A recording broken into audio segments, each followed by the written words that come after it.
So this video will show us how to do the bite strokes with our Gracie instruments. So the posterior Gracie, we know how to pick the correct working end. So this, if we were doing a distal bite, we're going to use the Gracie 1314. And we will do the same thing that we did with our universals. We'll insert and get up on our fulcrum. We'll assess, and then when we're ready and we feel like we have a piece of calculus, we'll close the face just a little bit and bite away from the tooth. Bite. And then after our bites, we'll follow with the plane. Plane, plane. Okay. Now, if we were going to be doing a facial surface or a lingual surface or a mesial surface, we've got to switch the instrument to that specific instrument. So I'm going to pick the correct working end. The terminal shank is parallel to the distal and the functional shank is up and over the tooth. But remember, we're not going into the distal. This is not the distal instrument. So we're going to go ahead and turn it and get ready to go around the tooth. All right, and I have calculus here. So I'm going to close the face just a little bit and bite away from the tooth. And then continue my, oh, I forgot my plane. Plane, plane. And then we'll go around the tooth to the mesial. And if I feel like I have a mesial piece of calculus, I'm going to close the blade toward the tooth and bite away from the tooth.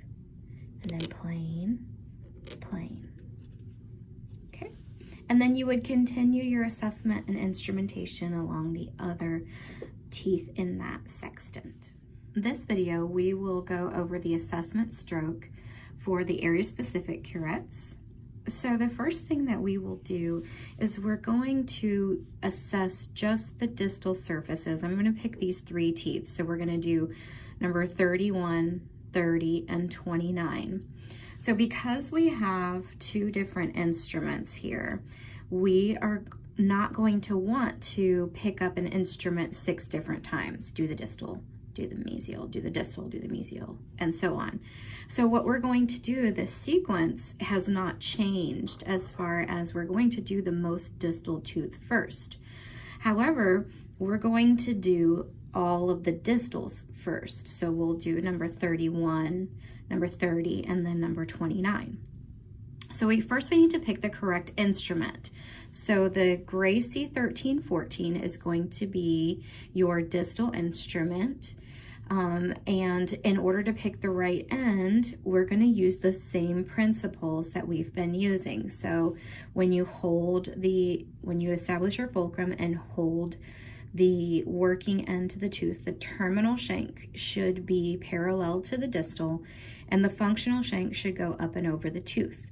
So this would be the correct working end and this would not. Now remember that this area specific only has one blade. So the lower cutting edge is going to be what we use. So on the distal surface, the lower cutting edge is what's touching the tooth right now. And the upper cutting edge does not have a blade. It's just a dull edge. So for this instrument, we're only going to do the distal surfaces of 31, 30, and 29. So I'm going to do the same thing that we have been doing as far as our insertion. We're going to make sure that the blade is hugged to the tooth in order to do our insertion. So what's nice about this, as opposed to your universal, is that the blade is already offset.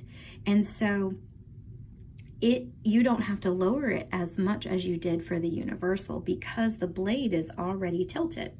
So you just have to kind of lower it just a little bit to get closer to your 0-degree angulation for insertion. So we're going to lower the handle just a bit, and then as we go under the gingiva, we'll come up and we'll do our assessment all the way to the contact. And now that tooth is done for this instrument, and we're going to move forward and go on to the next tooth. So we'll lower, get up on our fulcrum, and we'll do our assessment stroke up to the contact. Now number 30 is complete, and then we'll do number 29. So insert, come up. Okay, now this instrument for the facial surface of these 3 teeth is done. So next we'll pick up the Gracie 1112. Ooh, upside down. The Gracie 1112.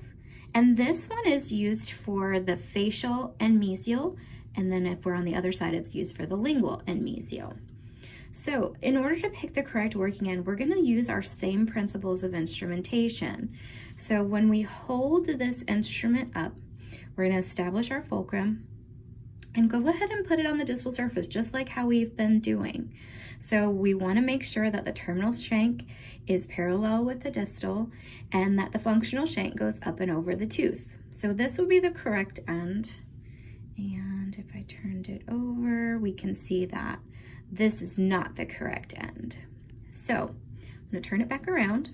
We know that this is the correct end. However, we know that this is not the distal instrument because we've already done the distal. So this is just how we pick the correct end. From here, we're going to turn the instrument and we are going to do the rest of the tooth. So we'll do our insertion and we'll go around the tooth, do our assessment stroke, and then this instrument is done and we'll scoot over. And we'll go right to that distal line angle, insert, come around, all the way to the contact, and then we'll go to the next tooth. So remember, this tooth doesn't instrument the distal. It only instruments the facial, lingual, and mesial. Okay. Now we have completed the assessment. And I'm going to do another video that will show us how to do our bite strokes. We can't forget to do the horizontal stroke for this sextant. So after we've done our assessment, we have ended with our mesial instrument. So we did all the distals with the Gracie 1314. We did our assessment, all the distals, right? And then we put this instrument down and we pick up our mesial instrument. And we started at the distal line angle. We did our assessment all the way around. Da, da, da, da. And we have finished our assessment. Now we can't forget the horizontal strokes. The good thing is you already have the correct instrument for your horizontal strokes because this is the instrument that went right here on that distal line angle. So you just take this instrument, you go back, and you do your horizontal strokes. So remember, the horizontal stroke is unidirectional, which means that we only go one way. It's not an assessment stroke. It's not back and forth. It only goes one way. It's a short little pull stroke or a like a root planing stroke right at the distal line angle. So just a little pull. We'll start with 31, then 30, then 29.